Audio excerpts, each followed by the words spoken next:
nosso pensamento em Deus, rogar a inspiração para a Águida que vai nos trazer o tema, lembrando sempre que numa reunião espiritual feita com dignidade, com responsabilidade, com respeito a todos, respeito ao encarnado, respeito ao desencarnado, respeito àqueles que não comungam das mesmas interpretações que nós. Os espíritos entendem que é uma reunião séria mesmo e que ali traz espíritos para compreender. Muitos deles desencarnaram depois de uma vida cometendo alguns desvios, porque não tinham esses ensinamentos, essa educação espiritual. Aproveitando a disponibilidade do momento, fazem por bem aproximar de cada um de nós aqueles que mais precisam. E por extensão, se nós melhoramos o nosso proceder, pessoas que convivem conosco, encarnados, familiares, colegas de trabalho, vizinhos, e os desencarnados se beneficiam. Por isso, pedimos a inspiração para a Águida, que vai fazer a reflexão da noite. Pai nosso que estais nos céus, santificado Senhor seja o vosso nome, venha a nós o vosso reino. Seja feita a vossa vontade, assim na terra como nos céus. O pão nosso de cada dia dai-nos hoje, perdoa, Senhor, as nossas dívidas, da mesma forma que perdoarmos os nossos devedores. E não nos deixe, Senhor, cairmos nas tentações do mundo, mas livre-nos do mal que trazemos por tanto tempo em nossos corações. Porque seu é o reino, o poder e a glória para sempre. Graças a Deus e graças a Jesus. Abençoemos. Livro Abençoe Sempre, autores diversos. Mensagem, autor Emmanuel, a psicografia do Chico. Não consideres o mal por mal, para que o bem não encontre embargo a precisa manifestação no momento oportuno. A sabedoria divina permite que sucessos imaginários infelizes se nos entrosem a marcha, a fim de que, por eles, saibamos conquistar defesa e segurança. É por isso que onde os nossos olhos costumam encontrar desventura e falência, muitas vezes aparece o justo benefício, com que não contávamos, a erigir-se em socorro providencial nas sendas do futuro. Toda perturbação valoriza a força da ordem, e toda e qualquer dor ampara o reajuste. Entretanto, em louvor da paz edificante, é preciso aprender a tudo abençoar, agradecendo aos céus os bens e os males aparentes da vida, a fim de que venhamos a converter-nos todos em luz da experiência. Recebe assim o assalto e as injúrias das trevas, abençoando em silêncio o quadro que se expressam, porque insulto e violência apenas denunciam a ignorância em luta, buscando aglutinar em derredor de si as sombras com que plasma desespero e miséria. A maneira de fogo devorador pretenderá naturalmente estender-se, consumindo as esperanças do caminho em que se segues. Contudo, se abençoas o ataque, entregando-lhe os golpes à harmonia divina, ele em breve extinguir-se-á para que o bem eterno esplenda generoso. Abençoemos assim todos os males do mundo, auxiliando em tudo, para que se nos transforme em benefícios. E então compreenderás, ante a luz do Evangelho, que em tudo e em qualquer tempo peço o melhor aos que amam a Deus. Emmanuel. Obrigada, Roberto. Bem, essa mensagem, ela tem tudo a ver com o nosso tema. Hoje nós vamos concluir o capítulo 3 de A Gênese, que tem por título Bem e o Mal, e esse tópico que nós vamos abordar hoje se trata da destruição dos seres vivos uns pelos outros. E essa mensagem traz justamente isso, quando Emmanuel fala que o bem pode se ocultar no mal aparente. Então veja, mal aparente ocultando o bem.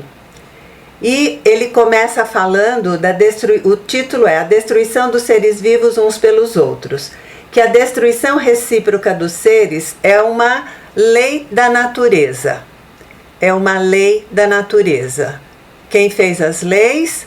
Deus, ok?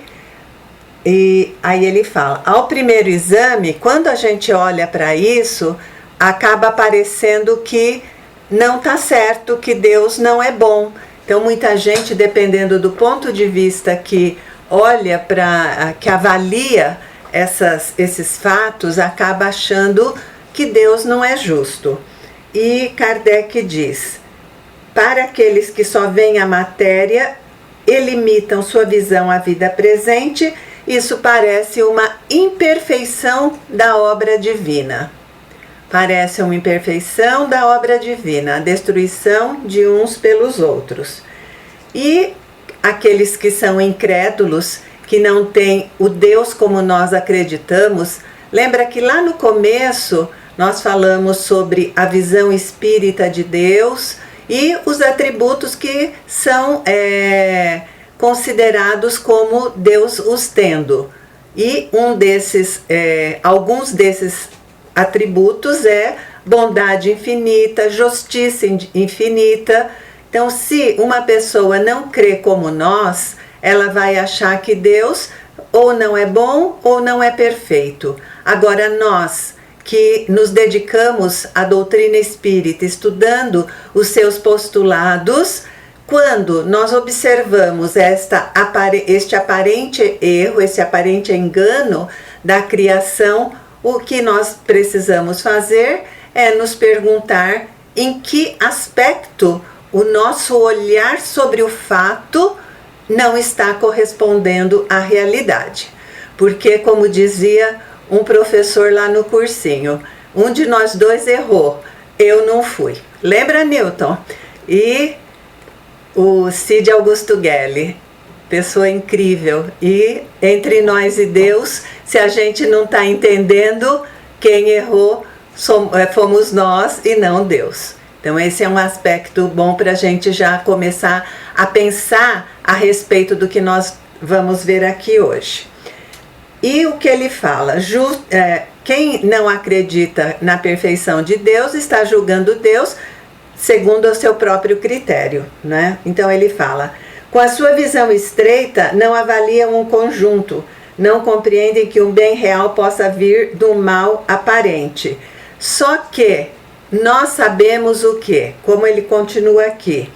Quando nós introduzimos a variável princípio espiritual nesses eventos, nessa jogada, então nós não estamos só vendo a matéria agredindo matéria, nós estamos vendo a ação do princípio espiritual movido, não é, pela matéria e matando ou consumindo matéria. E o princípio espiritual dessa luta, ele sai intacto, ele sai incólume.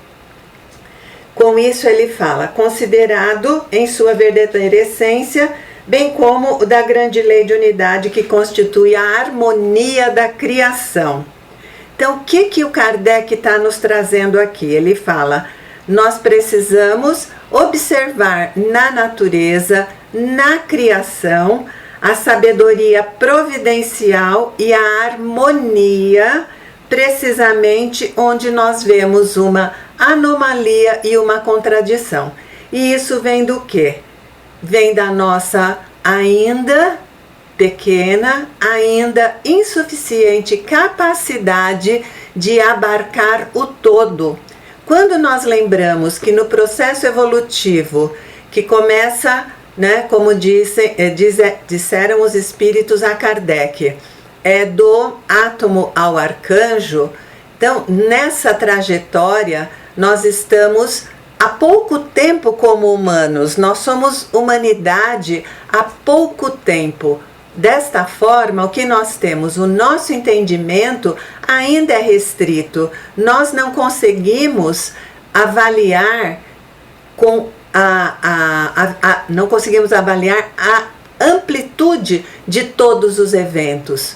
Então, com isso, nós precisamos ver se alguma coisa nos parece errada, é porque nós não estamos sendo capazes de avaliar o todo.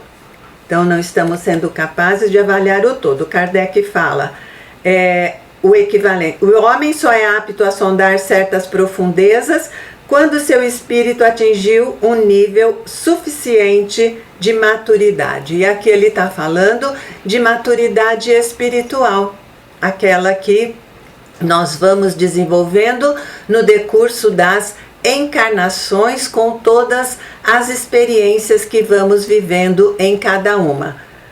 Com isso ele fala, a verdadeira vida, tanto do animal quanto do homem, não está no envoltório material, está na ligação desse envoltório com o princípio espiritual. Só que o envoltório corporal, ele é renovável, ele é trocado, e ao passo que espiritualmente nós vamos permanecendo os mesmos. Isso falando na fase de humanidade, mas como princípio espiritual nas suas diversas existências, o princípio espiritual ele vai sendo o mesmo, ganhando as experiências que nós já vamos falar. Ganhando não, ele vai conquistando, não lhe é dado de mão beijada, né? É uma conquista do espírito, mas os corpos vão sendo renovados. Renovação dos corpos. Ele diz, esse princípio, que é o inteligente, precisa do corpo para se desenvolver pelo trabalho que ele realiza na matéria bruta. O corpo se desgasta, mas o espírito não se cansa. O corpo se desgasta, mas o espírito não se cansa. E o que ele diz? Ele vai... Então, é muito importante que o corpo ele vá sendo renovado muitas vezes. E eu estive pensando sobre isso. Nós vivemos aqui na Terra um tempo relativamente curto quando se considera o nosso tempo de existência como espírito. Vivemos, 70, 80, 90 anos. Será que é por isso também? Porque chega num determinado ponto que o nosso corpo já não está dando mais conta de atender às necessidades do espírito. E com isso, nosso corpo perece, voltamos para a pátria espiritual para nos prepararmos para uma próxima encarnação, onde vamos começar com tudo novo, com corpo novo, com disposição nova, com propósitos novos, embora o propósito maior sempre seja estarmos em busca da perfeição, em busca da perfeição relativa que nós espíritos somos passíveis de alcançar.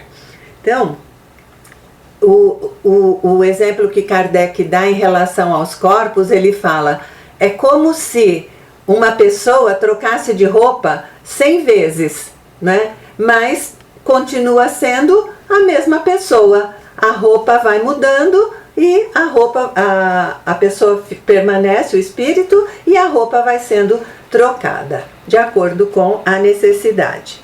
E um outro comentário poderoso trazido por Kardec é que ele fala que por esse espetáculo incessante da destruição, porque o corpo é destruído, Deus ensina ou nos ensina que nós precisamos dar muito menos valor ao corpo material do que ao nosso aspecto espiritual.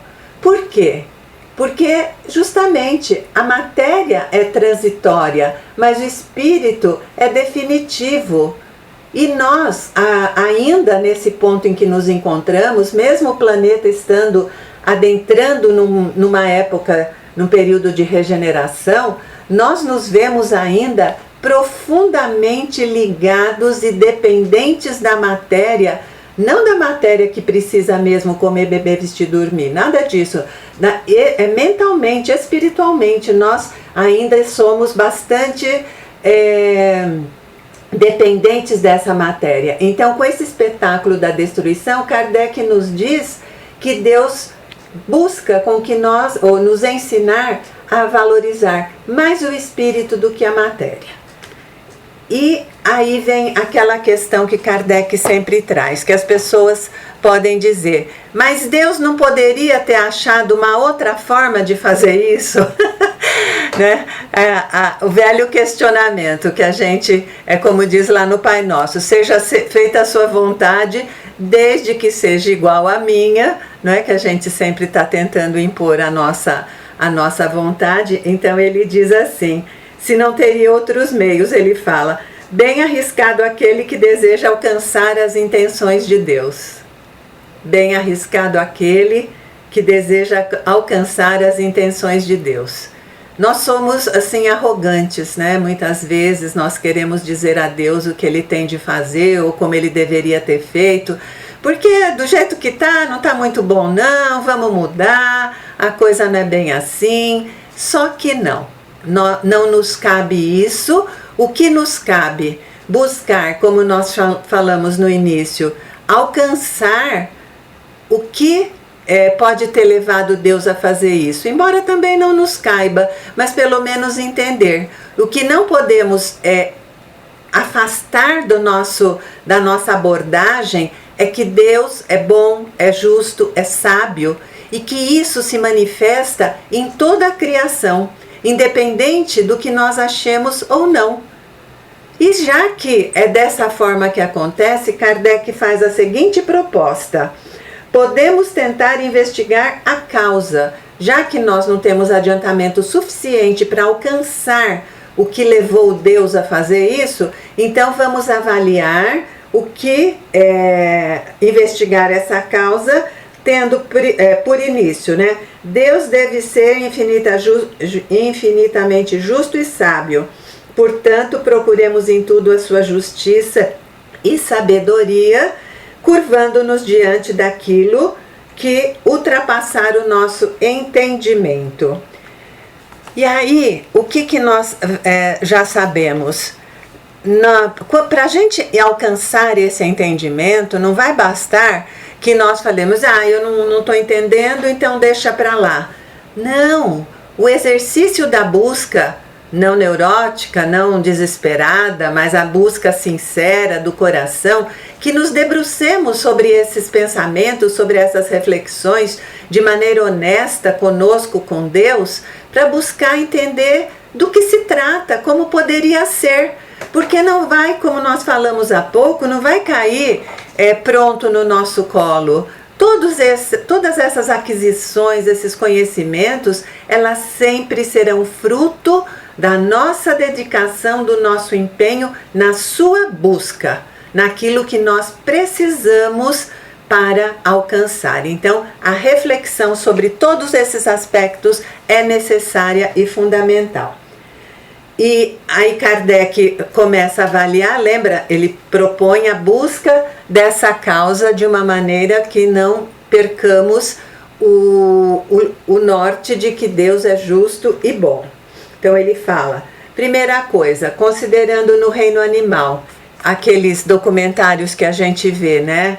Os predadores e aqueles que são perseguidos, muitas vezes mortos. Em geral, os perseguidos, eles não se rendem, a não ser que tenham sido tomados de surpresa, mas eles lutam para manterem a sua vida, eles lutam para manterem a sua existência.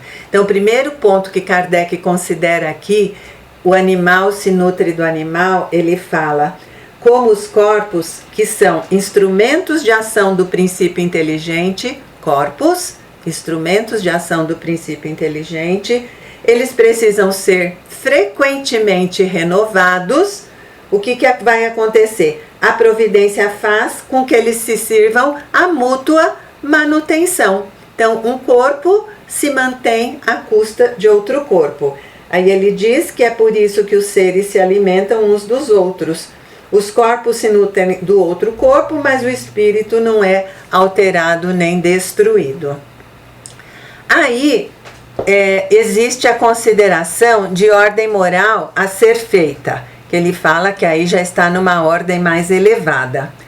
O que acontece? A luta, como nós sabemos, ela é necessária para o desenvolvimento, principalmente das qualidades intelectuais, porque o animal que luta para ser o predador de outro, para alcançar a sua presa, ele tem de usar do quê?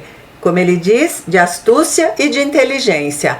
E aquele que luta para se defender também usa de astúcia e de inteligência. Então, esta é uma maneira desses atributos serem desenvolvidos, serem melhorados, serem aprimorados justamente na luta pela manutenção. Porque sempre os animais eles vão lutar para quê? Para a sua sobrevivência. A sua luta básica é pela alimentação. A luta de um contra o outro é basicamente pela alimentação.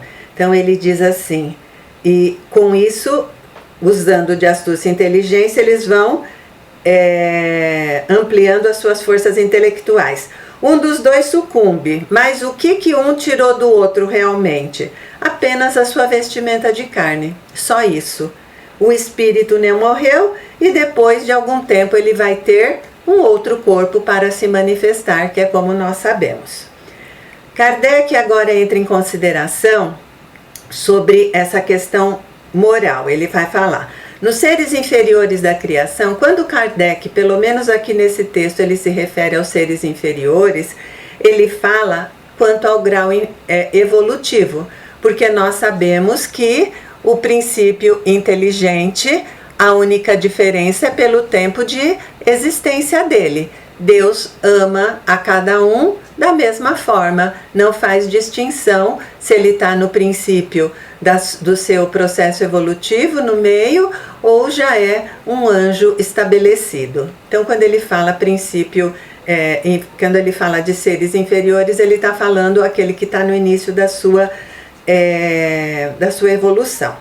E ele diz assim, quando o senso moral ainda não existe, ou seja, este não é um dado ainda desse espírito ou desse princípio inteligente.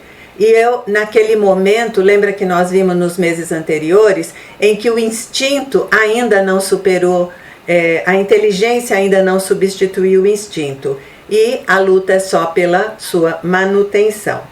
Então, eles vão lutar para sobreviver e o que mais? É nesse primeiro período que se ensaia e se elabora a vida.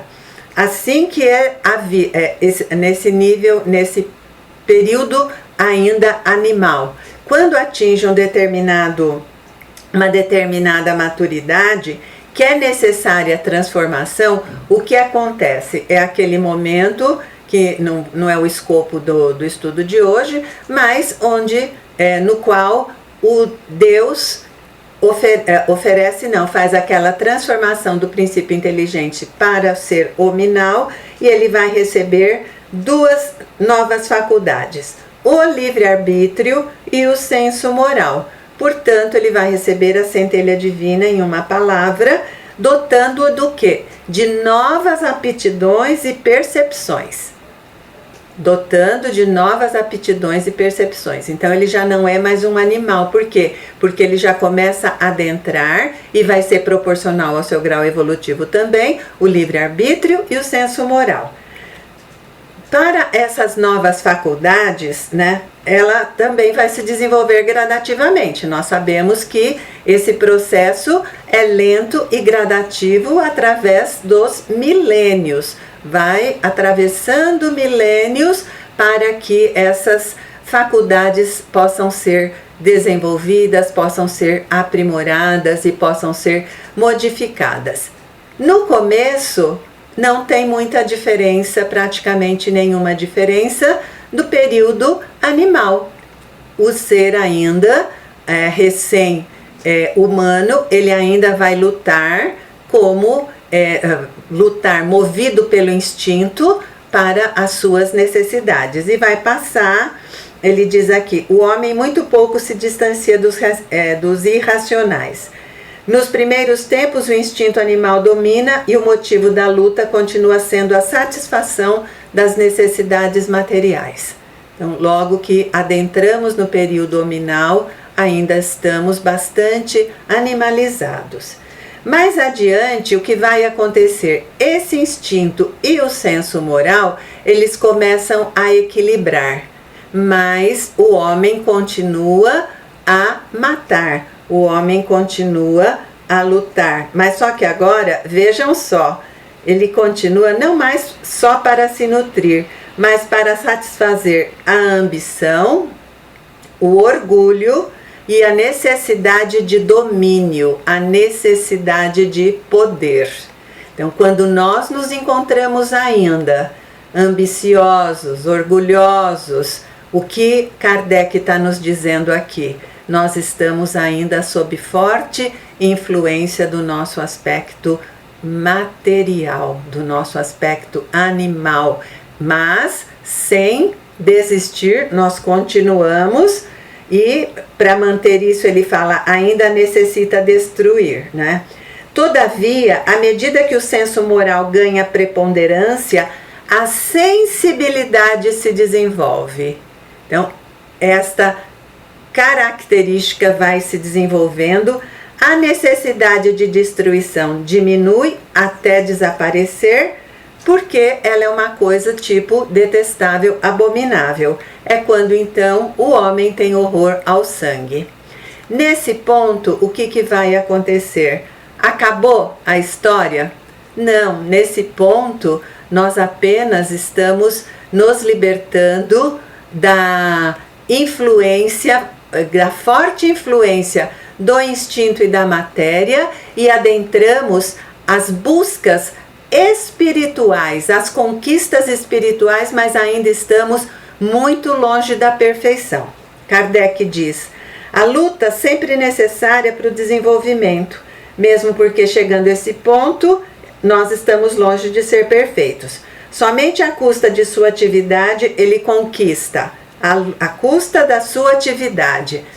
Mais uma vez, não cai no colo, vai ter de trabalhar, vai ter de buscar, vai ter de tentar quebrar a cara, tentar de novo, continuar a agir em benefício próprio. Somente à custa de sua atividade ele conquista conhecimento e experiência e se despoja dos últimos vestígios da animalidade. No entanto, nessas circunstâncias, o que vai acontecer? Aquilo que era uma luta brutal, desumana, sanguinolenta, ela passa a ser apenas uma luta intelectual. Ele fala, torna-se puramente intelectual. E o homem, ser humano, ele vai lutar contra as dificuldades e não mais contra os seus semelhantes. E aí Kardec coloca uma coisa bastante importante, que todo esse raciocínio que ele desenvolveu nesses tópicos, eles só são possíveis e verossímeis se nós considerarmos a presença do princípio inteligente. Aquele que não considera a existência do princípio inteligente material, então esses argumentos deixam de ser válidos. É como ele diz aqui, ó.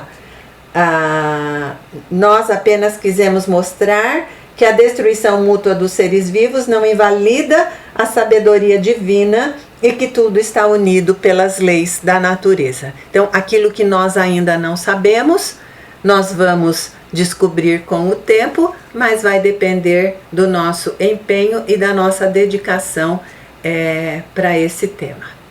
Acabei, Newton.